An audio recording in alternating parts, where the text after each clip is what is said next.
Welcome to Easy Driver, the most reliable source of automotive information on YouTube. Please like, share, comment and subscribe. This is part 2 of our discussion on TEG exhaust recovery for Japanese cars in 2026.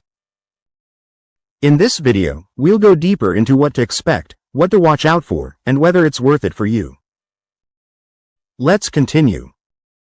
Keep expectations grounded.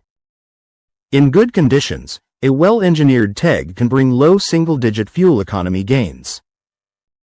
You may also see steadier voltage for power-hungry features, like driver assist sensors, infotainment, electric water pumps, and cabin heaters. Still, the limits are real. City driving lowers exhaust temps, so there's less heat to harvest. Cooling the cold side is also hard, especially in hot weather or tight engine bays. Packaging a heat exchanger can raise back pressure if the design is careless, and thermoelectric materials are not cheap. Durability matters more than peak watt claims. Thermal cycling, vibration, and corrosion can kill modules or seals, so OEM-grade mounting and heat shielding make the difference. If a seller can't explain heat, back pressure, and wiring integration, the power number doesn't mean much. Signs a system is engineered well and red flags to avoid. Look for these signals of solid engineering. Bypass control to protect back pressure and catalyst temps. Heat exchanger design that matches the exhaust diameter and flow. Back pressure data, not just its fine claims. Clear thermal management plan for the cold side. Proper DC to DC conversion and fuse protection.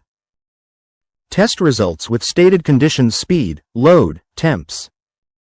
Red flags include vague watt ratings, big MPG promises, and universal fit kits that ignore calibration and sensor placement. Buying, installing, and maintaining TEG exhaust recovery in 2026. Who should consider it? Fleet drivers with long highway routes, long commute hybrid owners, and hands-on enthusiasts who log consistent miles. Who should skip it? Short trip drivers, owners in strict emissions areas, and anyone who can't risk warranty friction. Fitment is everything on Japanese cars. Placement near the catalytic converter can improve heat, but it raises legal and thermal stakes. After CAT placement can be easier, yet cooler. Watch O2 sensor locations, add heat shielding, and route coolant lines safely if the kit needs them. Tuning usually isn't required unless back pressure changes enough to affect fueling or catalyst behavior. Maintenance stays simple. Recheck clamps, look for coolant or exhaust leaks, inspect wiring, and monitor for new restrictions.